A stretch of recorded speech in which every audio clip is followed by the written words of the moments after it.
Bismillahirrahmanirrahim. Bismillahirrahmanirrahim.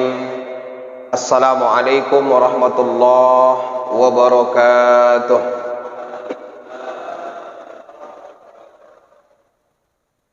Alhamdulillahilladzi arsala rasulahu bil huda wa dinil haqq liyuzhirahu 'ala ad-dini kulli wa kafa billahi shahida.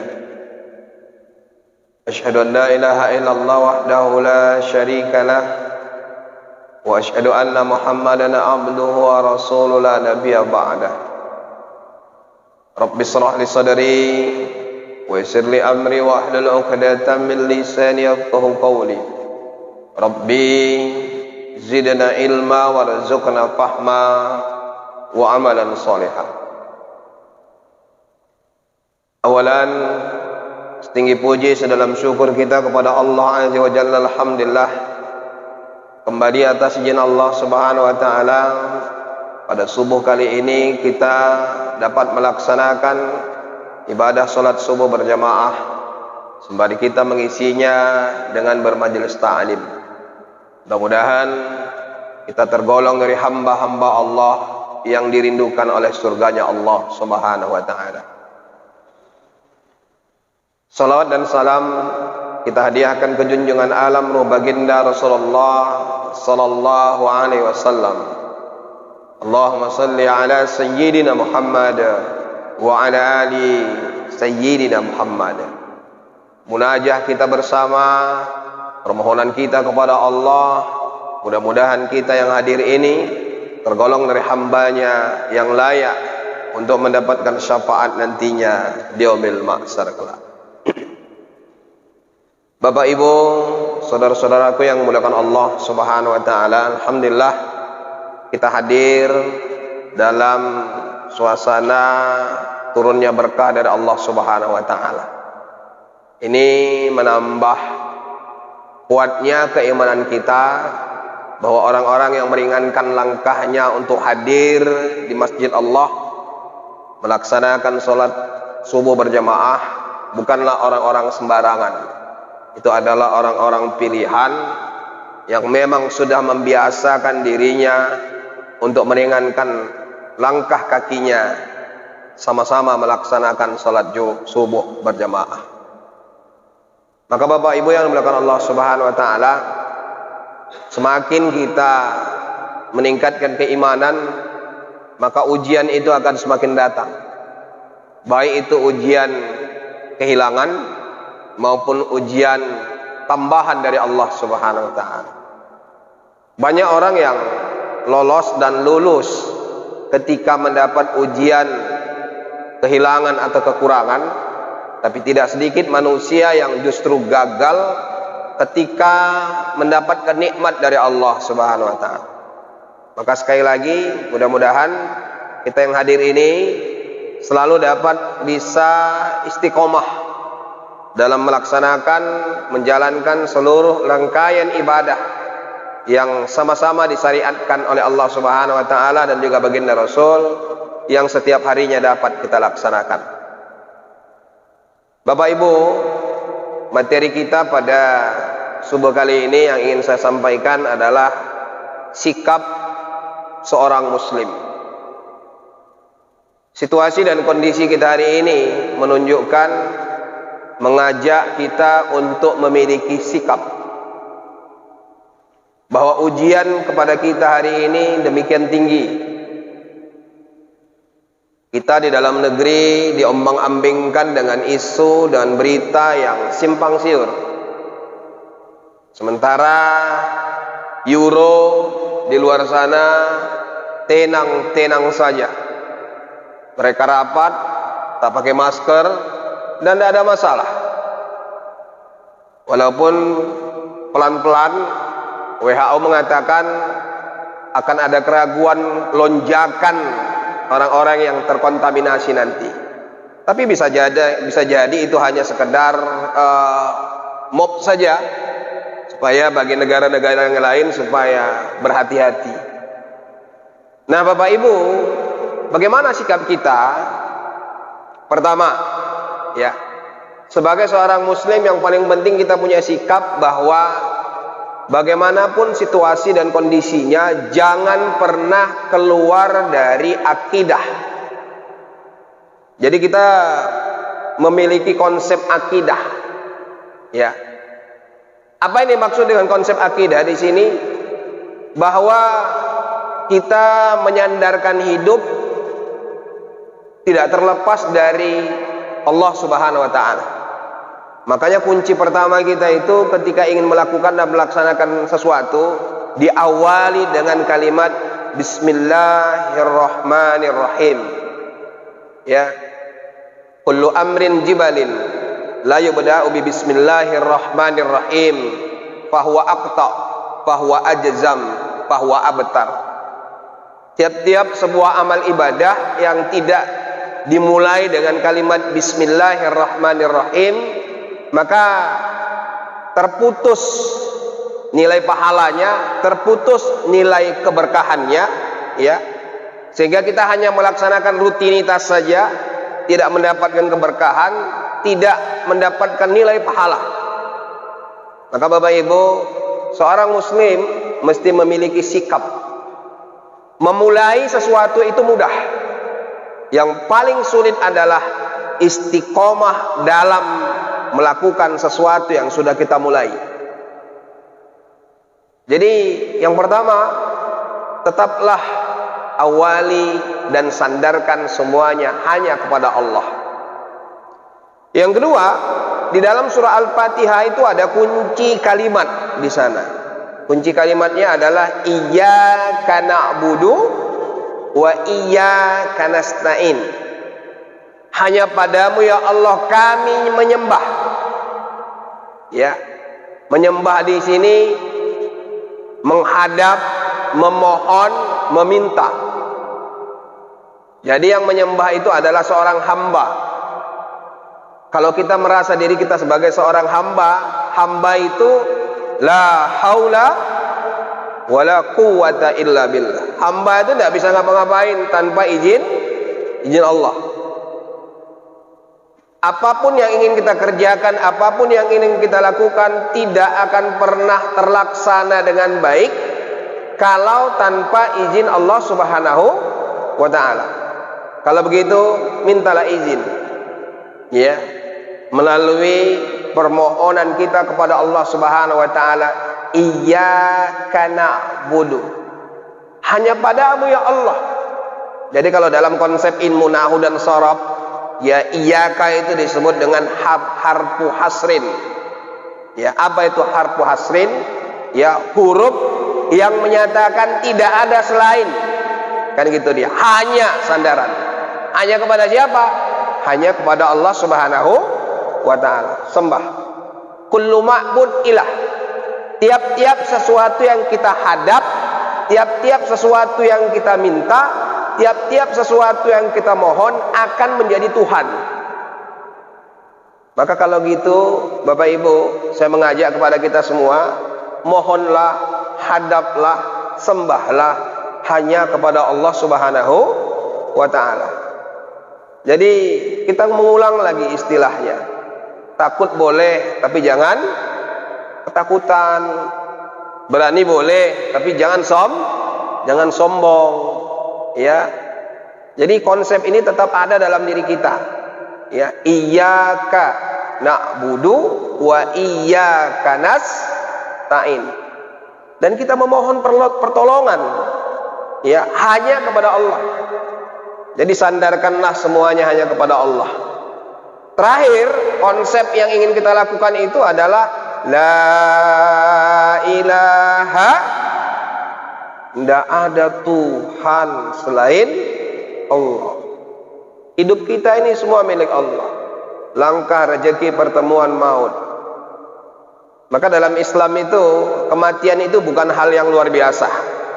Kematian merupakan hal yang biasa. Sakit bukan hal yang luar biasa. Sakit juga merupakan hal yang biasa-biasa saja. Satu-satunya manusia yang tidak pernah sakit di permukaan bumi ini hanya Fir'aun laknatullah. Fir'aun tidak pernah sakit, maka dia mendeklarasikan dirinya sebagai Tuhan. Karena Tuhanlah yang tidak pernah sakit. Ya. Yang paling penting Bapak Ibu yang dimuliakan Allah Subhanahu wa taala, tetap ada dalam diri kita keyakinan apapun yang terjadi itu tetap izin dari Allah Subhanahu wa taala. Maka konsep dasarnya kalau kita sudah meyakini bahwa semuanya ini Allah yang menjadikan, pertama, pertebal rasa kesabaran dalam diri. Sabar tidak ada batasnya. Kalau ada orang yang mengatakan bahwa sabar itu ada batasnya, berarti dia bukan lagi sabar, tapi lagi nahan emosi. Ya, saya sabarnya sebenarnya, tapi giginya rapat.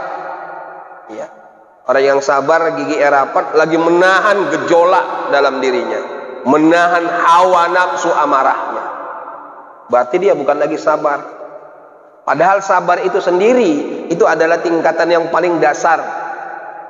Kalau yang paling dasar sendiri pun kita tidak lolos, bagaimana mau naik tingkat? Ya, makanya orang yang sabar itu kata Allah Subhanahu wa taala, wasta'inu bis-sabri was-shalah.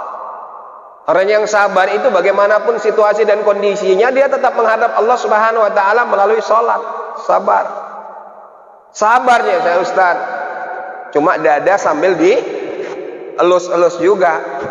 Jadi orang yang mengelus-elus dada pada saat dia lagi marah, itu juga bukan orang yang sabar, tapi orang yang lagi nahan emosi.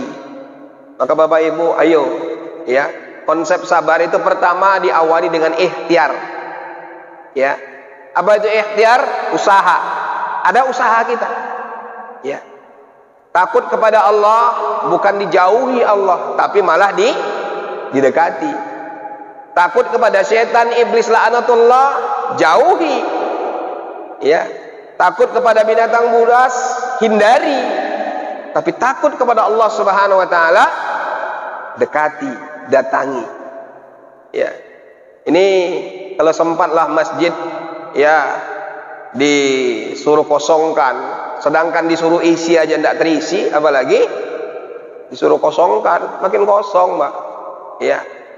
Maka setan-setan yang bergejolak di dalam diri orang-orang yang memang malas hatinya untuk bergerak ke masjid, alhamdulillah konsep yang selama ini aku lakukan dapat dukungan. Kan gitu dia. Jadi Bapak Ibu yang dimuliakan Allah Subhanahu wa taala, tempat yang paling aman itu satu-satunya adalah masjid. Ya.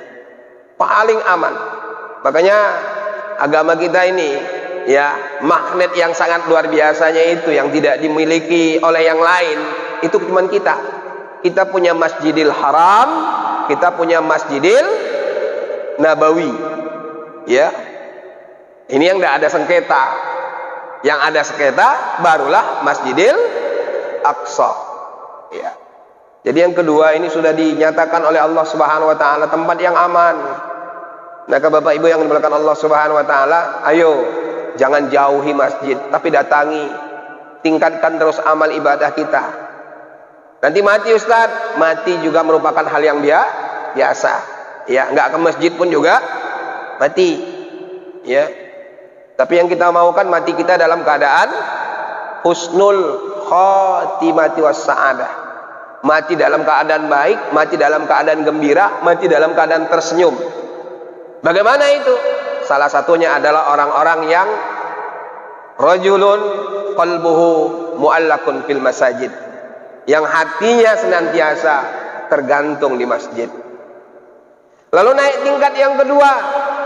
Konsep di pertama tadi sabar, maka syukur yang kedua. Ya. Maka selalu kita dengar ketika ada musibah, ya.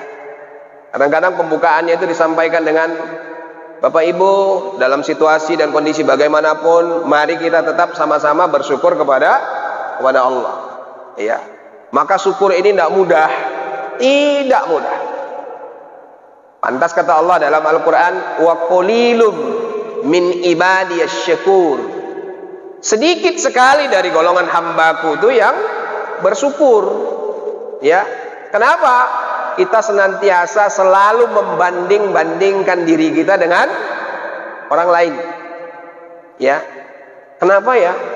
Aku yang rajin ke masjid, rajin berzikir, rajin baca Quran, kok aku gini-gini aja ya? Sementara si Anu yang tak mau ke masjid, tak mau bersedekah, tak mau menjalin silaturahmi, kok rezekinya bertambah, kok dia sehat-sehat saja ya? Maka Bapak Ibu, inilah yang dimaksud dengan istidrak. Ya, semakin dia jauhi Allah Subhanahu wa taala, ditunjukkan Allah seakan-akan dia mendapat nikmat. Zohiru nikmat, secara zohir kelihatan seperti nikmat, tapi hakikatul azab wa la'nat, tapi hakikatnya itu adalah azab dan laknat dari Allah Subhanahu wa taala. Maka Bapak Ibu, dalam surah Al-Ankabut ayat 2 dijelaskan oleh Allah Subhanahu wa taala, ahasiban nasu ayyutraku ayyaqulu amanna wa hum la yuftanun.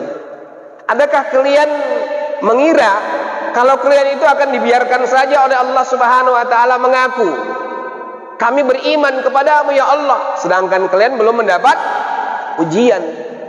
Maka begitu kita mendeklarasikan diri kita sebagai hamba Allah yang beriman kepada Allah, siap-siap dapat ujian. Siap-siap. Ya. Apakah itu ujian kehilangan ataupun ujian tambahan? Ya. Maka Al-Baqarah 155 kata Allah Subhanahu wa taala, sekurang-kurangnya ujian kehilangan itu ada 5 diberikan oleh Allah Subhanahu wa taala. Walanabluwannakum bisyai'im minal khauf. Ya. Hilang, kehilangan apa? Kehilangan keberanian. Hilang keberanian yang datang takut. Nah, kan gitu dia. Hilang keberanian yang datang takut. Ya. Walju, rasa lapar. Wa naqsim minal amwal, kehilangan harta benda yang disayangi. Wal anfus, orang-orang di sekeliling kita yang kita cintai.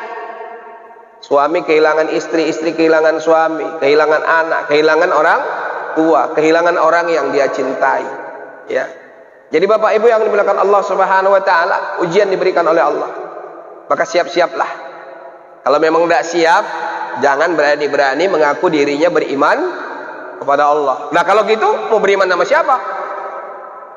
Kalau mengaku tidak beriman kepada Allah, otomatis akan beriman kepada yang lain. Maka Bapak Ibu, ayo mari sama-sama naikkan tingkat yang terakhir. Apa itu Pak, Bu?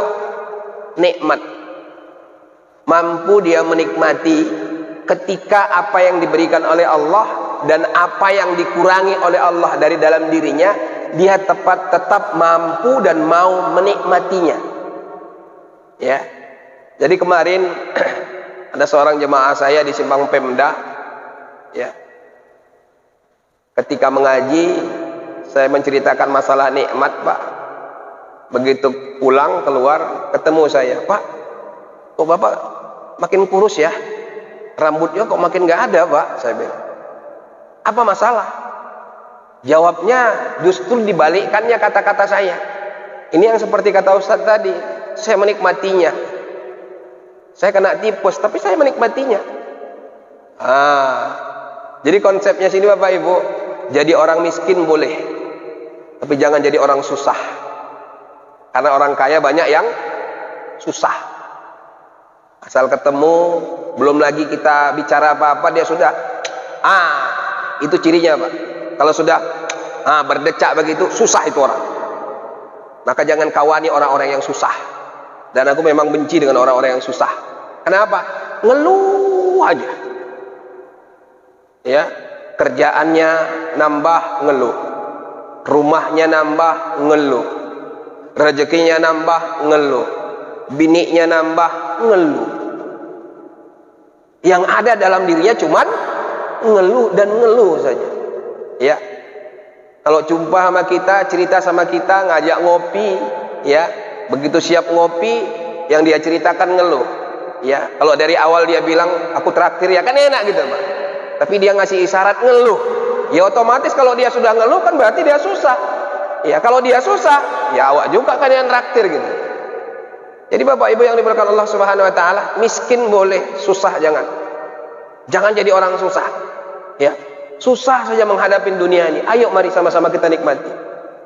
2 bulan belakangan hari ini Bapak Ibu, udah 3 orang yang saya hadapi minta diruqyah. Saya bukan ahli ruqyah, entah kenapa mungkin ada wajah saya mirip-mirip peruqyah kan gitu dia. Untung gak aku panjangin jenggotku, ya macam mas mungkin dipanggil ya, tolong ruqyah gitu kan. Aku saja begini dipanggil untuk ruqyah. Dia saya bilang, Pak, Bu, saya bukan ahli ruqyah. Tiap-tiap makom itu, tiap-tiap tempat itu ada ahlinya masing-masing. Bisa, ya. Tapi ahli, tidak. Ya. Kalau disuruh aku menukangi bangku, meja, bisa. Nah, gitu. Tapi jadinya entah macam mana nanti, yang penting jadilah gitu. Jadi ternyata setelah saya datangi Bapak Ibu ketiga orang tadi ini, ya, masalahnya bukan jin. Jadi aku kadang-kadang agak miris sikit-sikit kalau sudah masalah yang seperti ini yang disalahkan jin. Ya kan kasihan juga Mbak ya. Kenapa kok asik jin saja yang disalahi, kan gitu dia. Agak nyeleneh pikiran yang disalahi jin. Ya. Kenapa kita tidak introspeksi diri dulu? Kok asik jin saja yang disalahi? Kok setan saja disalahi? Contoh Bapak Ibu, ya. Kita kehilangan kunci mobil atau kereta. Lalu dia sholat, ya, sholat hajat, ingin minta petunjuk. Atau kita dilema dalam 2 pilihan, ya, pilihan masa depankah atau pilihan apa saja. Lalu dia sholat. Ketika sholat, dia dapat petunjuk bahwa kunci atau pilihannya tadi, ya, ditunjukkan di sana. Apakah pilihannya si A atau kuncinya tadi di bawah lemari, yang penting dapatlah petunjuk di situ. Ya. Lalu dia cerita sama kawannya, wah alhamdulillah lah, begitu aku sholat istikharah, begitu aku sholat hajat, apa yang ku minta keluhanku dijawab oleh Allah Subhanahu wa taala. Pertanyaannya, ketika dia sholat tadi lalu dapat gambaran, ya, kehilangannya dapat jawaban, pilihannya diberikan jawaban, itu petunjuk dari siapa? Hah? Petunjuk dari siapa itu? Dengan gagah dan bangganya dia katakan, alhamdulillah Allah memberi petunjuk. Ternyata kuncinya di bawah lemari. Begitu siap sholat aku tengok di bawah lemari, betul kunciku di bawah lemari. Itu petunjuk dari siapa, Pak? Hah? Itu petunjuk dari setan, bukan petunjuk dari Allah. Loh kok gitu Ustaz? Tapi kan ketemu, ya. Apapun ceritanya, begitu kita sholat ada mengingat selain Allah Subhanahu wa taala, itu bisa dipastikan setan. Bisa dipastikan setan. Sementara orang-orang yang melakukan sholat hajat dan sholat istikharah, petunjuknya itu datang bukan pada waktu lagi sholat, tapi setelah selesai sholat lalu dia beranjak tidur. Di situ baru dapat petunjuknya, bukan lagi sholat. Sementara kita kan lagi sholat, iyyaka na'budu wa iyyaka nasta'in, tujuan kita cuma Allah gitu. Ya, tiba-tiba kita dibuyarkan pikiran kita dari mengingat Allah untuk mengingat kunci. Udah bisa dipastikan tuh dari setan, laknatullah. Nah Bapak Ibu yang dimuliakan Allah Subhanahu wa taala, ya, kembali. Jadi bagaimana kasus yang saya hadapi ini tadi, 3 orang yang minta diruqyah tadi. Ternyata setelah bincang-bincang saya dengan orang-orang tersebut, mereka bukan dalam kondisi dirasuki oleh jin, diganggu oleh setan, tapi mereka depresi karena tidak terima dengan kondisi mereka hari ini, Pak. Salah satu di antara mereka itu mantan ketua BKM. Jabatannya tinggi waktu itu, Pak. Ya. Sekarang jabatannya diturunkan. Jadi karena jabatannya diturunkan, dia jadi pikirannya. Sementara saya katakan, kenapa kira-kira jabatan Bapak diturunkan? Mungkin Ustaz, karena saya kurang paham IT. Udah ada jawabannya, saya bilang. Ya. Karena Bapak memang kurang paham IT, maka Bapak diturunkan. Apa yang mesti Bapak ragukan lagi? Berapa lama lagi Bapak kira-kira pensiun? 3 tahun lagi Ustaz. Apalagi tinggal 3 tahun lagi. Ngapain dipusingkan? Jadi Bapak Ibu yang hari ini kedudukannya di dalam dunia ini lagi naik-naik daunnya. Orang naik daun aja nggak sombong kan gitu. Apalagi kita cuma naik tingkatan aja gitu. Makanya tidak usah dirisaukan kali. Selalu kita sampaikan bahwa jadikan dunia ini dalam genggaman. Jangan jadikan dunia ini di dalam hati. Ya. Kalau yang dalam genggaman, suka atau tidak suka suatu hari akan lepas dari genggaman. Kalau tidak dia yang meninggalkan kita, kita yang akan meninggalkannya. Kalau begitu tidak usah jadi pikiran. Jadi Bapak Ibu yang dimuliakan Allah Subhanahu wa taala, tidak siapnya kita menerima kondisi hari ini, tidak mampu menikmatinya.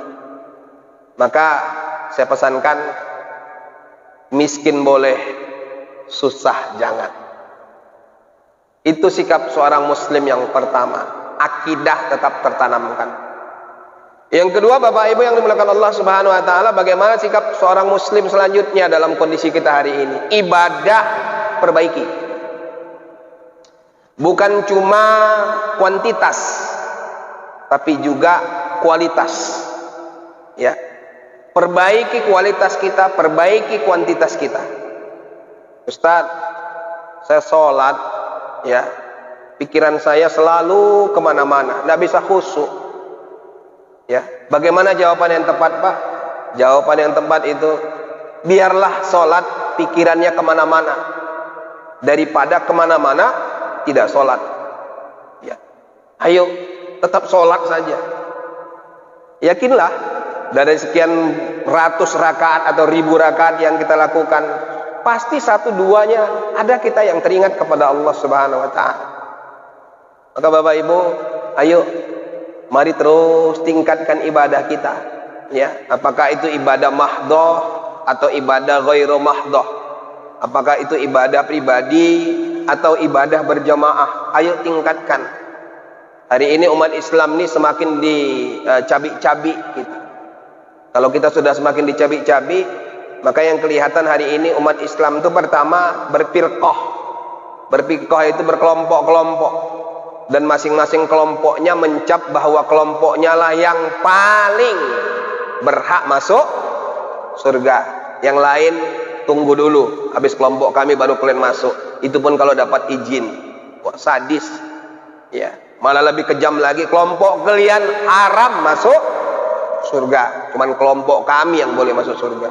Ya, enak kali lah orang itu, macam warisan nenek moyang orang itu aja surga. Jadi Bapak Ibu yang dimuliakan Allah Subhanahu wa taala, ayo kita tingkatkan terus ibadah kita. Yang berhak menilai ibadah kita itu hanya Allah. Ya. Dengan satu konsep bahwa ibadah yang kita lakukan ini sesuai dengan syarat dan rukunnya. Syaratnya pas, rukunnya pas, ya. Udah itu yang membatalkannya tak ada, ya. Yang mensahkannya jelas.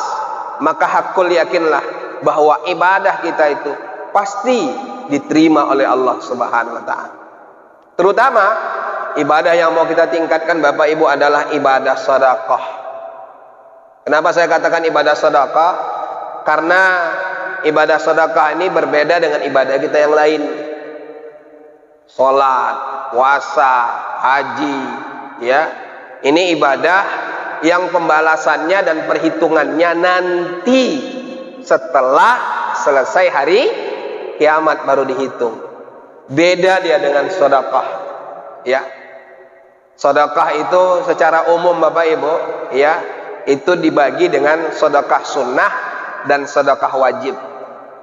Sedekah sunnah, pemberian kita kepada siapa saja tidak ditentukan. Kapan saja, di mana saja, kepada siapa saja. Ya. Nanti tanggal 20 kita menyembelih hewan kurban. Itu juga sedekah. Sedekah sunnah. Ketika Ramadan kemarin mengeluarkan beras dalam kondisi tertentu dengan ukuran tertentu, tapi dikeluarkan pada masa bulan Ramadan, itu sedekah wajib. Itulah disebut dengan zakat. Suami ngasih belanja kepada istri, itu sedekah. Cuma belum pernah lah saya tahu ada seorang suami menyebutkan kalau itu sedekah. Ya, Bu, ini sedekah saya bulan ini 2 juta. Ya. Atau seorang anak memberikan uang kepada orang tuanya, lalu dia sebutkan, "Mak, ini sedekahku bulan ini sama mama." Di satu sisi dengar kata-kata sedekah itu senang kita, Pak. Tapi di sisi lain tidak sedikit orang yang justru mendengar kata-kata sedekah itu sedih hatinya. Ya Allah, anak aku ngasih sedekah sama aku. Padahal disebutkan atau tidak disebutkan, itulah sedekah tadi. Maka Bapak Ibu, kata baginda Rasulullah SAW dalam sebuah hadis yang diriwayatkan oleh Imam Muslim, "Idza mata banu Adam inqata'a amaluhu illa bisalasin." Ketika meninggal seorang anak manusia, ya, maka terputus seluruh amal ibadahnya kecuali yang 3. Yang pertama, shadaqatun jariyah. Jadi berbanggalah orang-orang yang kemarin ikut terlibat dalam menyumbang pembangunan masjid kita ini. Inilah yang disebut salah satu sebagai sedekah jariyah. Ya. Apalagi saya lihat semalam itu bahwa Masjid Al-Akbar ini yang menyediakan layanan untuk fardu kifayah. Ayo berlomba-lomba siapa yang mau duluan akan dapat layanan. Gratis, Pak ya? Gratis lagi. Ya, siapa yang mau duluan silahkan. Ya, ini amal jariyah. Amal jariyah orang-orang yang menyiapkan seluruh perangkatnya. Ya, apalagi gratis. Kita kan kadang-kadang suka berlomba untuk mendapat yang gratis. Ini pelayanannya gratis. Ayo cepat-cepat sampaikan siapa yang mau duluan dapat diskon. Diskon lagi. Ya. Jadi Bapak Ibu yang dimuliakan Allah Subhanahu wa taala, sedekah jariyah yang pertama. Yang kedua, ilmu yunfa'u bihi. Ilmu yang diamalkan. Ya, kalimatnya di situ yunfa'u. Ya, ilmu yang diamalkan. Ketika kita mengajarkan sesuatu kepada orang lain, lalu orang lain itu mengamalkan, ilmu kita itu diamalkannya, maka akan mengalir terus kepada kita. Dan itu juga sedekah. Yang terakhir, waladun soleh yada'ulah. Anak yang soleh yang mendoakan orang tua. Ingat yang perlu kita perhatikan, yang dimaksud dengan anak soleh di sini bukan mesti anak kandung. Ya, kalau mesti anak kandung, bagaimana kalau ada orang yang sudah menikah tidak punya anak? Bagaimana orang yang sampai matinya tidak nikah? Otomatis tidak punya anak kandung.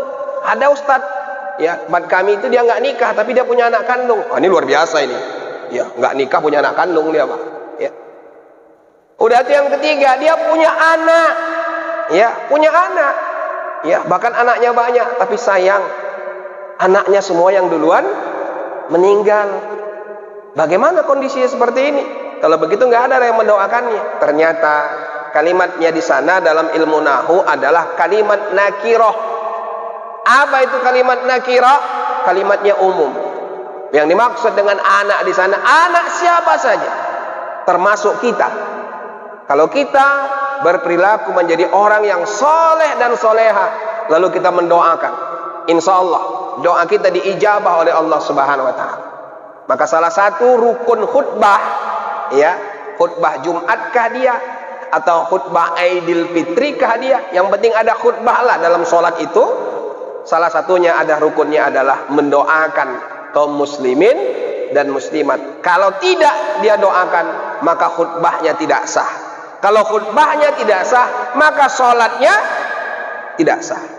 Allahumma ighfiril mu'minina wal mu'minat wal muslimina wal muslimat. Padahal nggak dikenal, Pak. Siapa saja didoakan.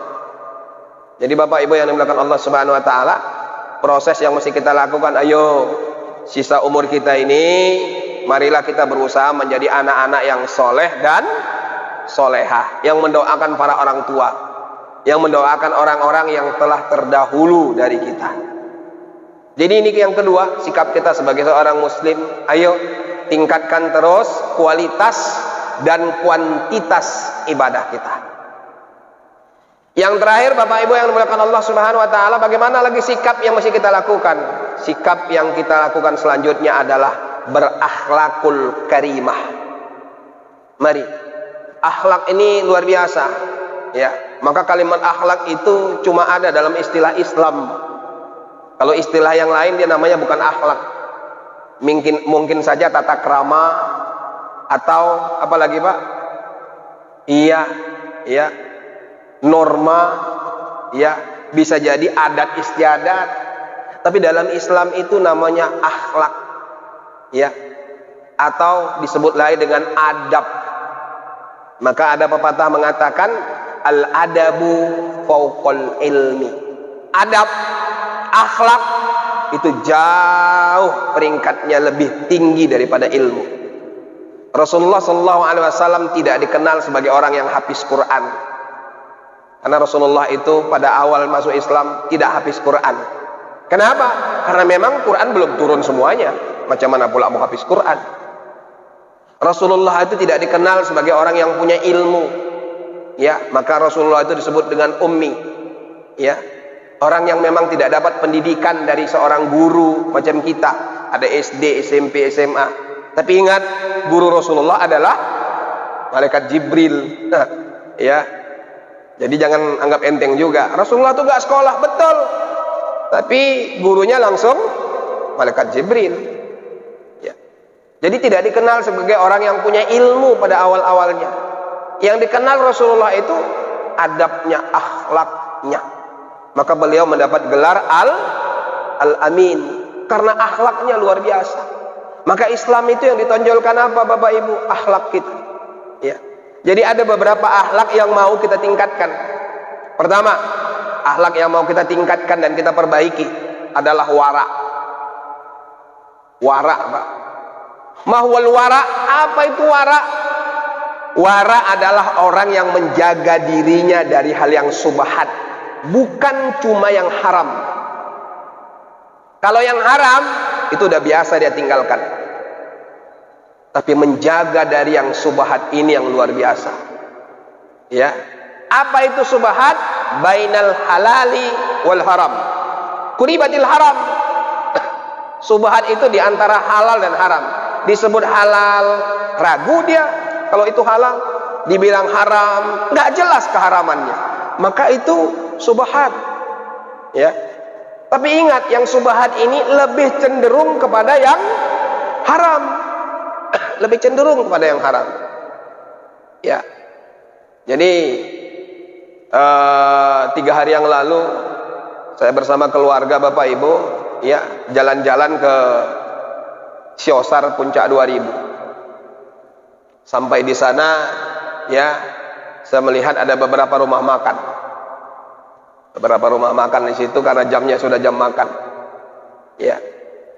Tapi hati saya ragu, ini makan Islam apa bukan? Walau tulisan di depan itu adalah rumah makan Muslim. Aku sangsi cuma rumah makannya saja yang Muslim, kan gitu. Nah, itu dia. Hatiku ragu, Pak. Kok ragu? Aku tengok kondisinya, kan gitu dia. Jadi ciri-ciri Islam itu yang pertama, dijaganya an-nazafatu minal iman. Bersihnya dulu. Bersihnya dulu kita lihat. Untunglah, ya, kami sengaja datang ke sana itu bawa bontot. Nah, jadi rugilah kalau ada orang-orang yang melawan wisata syariah. Wisata syariah ini bukan mesti wisata Islami, bukan. Kita nggak cerita Islamnya di situ, kan gitu dia. Syariah di situ kita minta yang halal itu halal, yang haram itu haram, jelas. Kita minta yang jelasnya. Al halalu bayyinun wal haramu bayyinun. Yang haram itu jelas, yang halal itu juga jelas. Jadi kita nggak berada di tempat yang ragu-ragu. Ini halal nggak ya? Ini haram nggak ya? Tapi ingat, ketika kita berada dalam kondisi ragu-ragu, maka yang paling penting diingatkan oleh baginda Rasulullah SAW, "Da'ma yuribuka ila ma la yuribu." Tinggalkan kalianlah satu kerjaan yang ragu-ragu. Kerjaan kalianlah perbuatan yang tidak meragukan. Kalau kita ragu, tinggalkan. Kalau kita tidak ragu, kerjakan. Maka Bapak Ibu yang dimuliakan Allah Subhanahu wa taala, ini akhlak yang pertama, jadi orang yang wara. Dan idealnya orang wara ini minimal dilakukan oleh orang-orang yang disebut dengan orang tua. Kita Pak yang usianya sudah di atas 40, jadi orang wara lah. Kalau macam mereka ini mungkin masih banyak lagi godaan, tapi ilmunya masih kalian dapat hari ini. Kalau kalian mencari ilmunya setelah macam bapak-bapak ini udah kasep, kata orang Jawa, udah telat ya, hatinya udah sempat tertutupin. Jadi begitu sudah tua tinggal ngamalin, tinggal ngamalkannya saja. Ciri-ciri orang wara itu Pak, orangnya tidak banyak cakap. Itu dia. Makanya aku hari ini walaupun sudah di atas 40 tahun, aku belum disebut orang yang wara, Pak. Banyak kali cakapku. Ini dia, banyak kali cakap. Ya, kemarin ditawari juga sebagai Bilal Maid, ya kan? Jadi Bilal Maid, Ustaz, ini dapat intensif nanti dari wali kota, kan gitu dia. Kata-kata intensifnya lah menggoda, kan gitu dia. Tapi aku bilang syaratnya kurang aku satu. Apa itu rupanya? Ustaz kan ada ilmunya, Ustaz kan berani. Iya. Syarat yang satu lagi ku tambah dalam diriku, bahwa Bilal Maid itu orangnya tidak boleh banyak cakap. Dan hari ini aku masih banyak cakap. Kemana-mana aku masih cakap-cakap aja kerjanya. Kalau nggak cakap Pak 1 minggu, pening kepala ini. Gitu dia. Jadi Bilal Maid itu layaknya jangan orang banyak cakap. Karena dikhawatirkan nanti kondisi maid yang di sana diceritakan saya sama sini. Dari sini ceritakannya ke sana. Terakhir kondisi maid kemana? Mana-mana. Jadi orang-orang wara itu pertama ciri-cirinya tidak lagi banyak cakap. Dan itu idealnya ya dialami orang-orang yang sudah tua. Dalam Islam yang disebut dengan tua itu membalagha umruhu arba'ina sanatan. Umurnya sudah 40 tahun ke atas. Disebutlah orang tua. Bahasa Arabnya syekh. Jadi kalau bapak dipanggil ya syekh, nggak usah bangga. Karena artinya orang tua, kan gitu. Awak dengar kata-kata Arab ini, wah, kan gitu. Ya Allah, syekh gitu. Rupanya artinya adalah orang tua. Nggak usah terlalu bangga kali. Orang tua, ya syekh, orang tua, kan gitu dia. Ya, orang yang umurnya 40 tahun ke atas, syekh lah itu, orang tua lah itu. Layaknya, ayo, nggak usah banyak kali lagi cakap, ya, karena 1-2 kata cakap yang kita keluarkan ini Pak akan menjadi perhitungan. Apalagi kita laki-laki, ya, kita maklumi saja perempuan. Kalau perempuan hanya masalah. Menurut psikolog, ya, perempuan itu ya 1 hari sekurang-kurangnya 500 kata-kata Pak, mesti keluar dari mulutnya. Ini psikolog yang bilang. Ternyata aku pikir-pikir ada betulnya juga, ya. Jadi anak-anak gadis itu memang tidak banyak cakap. Terbalik pula dia, anak gadis tidak banyak cakap. Begitu jadi mak-mak, cakapnya makin banyak. Makin bertambah anaknya, makin banyak cakapnya. Mulai dari bangun tidur sampai tidur lagi. Maka coba nanti Pak ya, Bapak hitung istri, ibu di rumah ya, 1 hari berapa kata? Ya, sekurang-kurangnya 500 katanya Pak. Psikolog yang bilang. Jadi aku pikir-pikir, aku tengok-tengok, betul juga lah. Jadi kalau istriku merepet dari pagi, aku nggak mau melawan dia Pak, aku biarkan aja. Ya, aku anggap saja 500 kata-kata tadi biar keluar. Karena kalau nggak keluar, dia depresi sendiri Pak, stres. Ya, pokoknya ada aja yang salah sama kita. Gitu. Tuh, makanya kita berusahalah untuk jadi orang wara. Ya, dimarahi, ya, nggak usah dilawan Pak. Jadi orang wara. Yang kedua, bagaimana ciri-ciri orang wara itu? Ya, dia tidak mau melakukan hal-hal yang tidak ada manfaat. Ya, kalau kira-kira perbuatan itu tidak ada manfaatnya, dia akan hindari. Ya, tidak ada manfaatnya dia hindari. Kalau memang ada manfaatnya dia lakukan. Ya, makanya pesan saya Pak, kalau udah umur 40 tahun ke atas, tidak usah sering-sering begadang Pak. Tidak usah sering-sering begadang. Apalagi kita yang tinggal di komplek ini kan enak, udah ada yang jaga malam. Tidak usah ikut juga jaga malam. Cukup aja satpam kita jaga malam, jangan kita juga jaga malam juga gitu. Ya, kenapa? Kesehatan kita itu penting. Ya, kalau sudah 40 tahun ke atas, ya, udah lama dipakai, mulai klep-klep itu berlonggaran. Ya, klep-klep itu berlonggaran, mulailah kabel-kabel itu berusakan, maka kitalah yang tahu menjaga kondisi kita.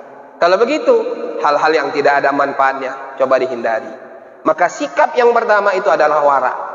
Ya, makanya baginda Rasulullah SAW melihat situasi dan kondisi pada zaman itu yang disebut dengan zaman jahiliyah, karena Rasulullah itu hampir tidak sanggup menerima kondisi hari itu, maka terakhir dia ujlah. Apa itu ujlah? Mengasingkan diri. Kemana? Ke Gua Hiro. Maka Bapak Ibu, ya kita hari ini mau mengasingkan kemana? Ya udahlah, ke rumah masing-masing. Kalau memang tidak penting-penting kali, tidak usah lakukan.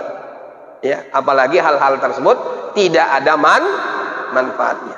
Bapak Ibu, ya, lain waktu, lain kesempatan, insya Allah akan kita sambung lagi tentang masalah akhlakul karimah ini. Ya, masih banyak lagi, tapi hari ini baru satu yang saya sampaikan. Itulah dia yang disebut dengan wara. Sampai di sini dulu pengajian kita. Pada Allah saya mohon ampun, pada Bapak Ibu saya mohon maaf. Nasrul minallah fathul qarib, ubashil mu'minin, ihdinas siratal mustaqim. Assalamualaikum warahmatullahi wabarakatuh.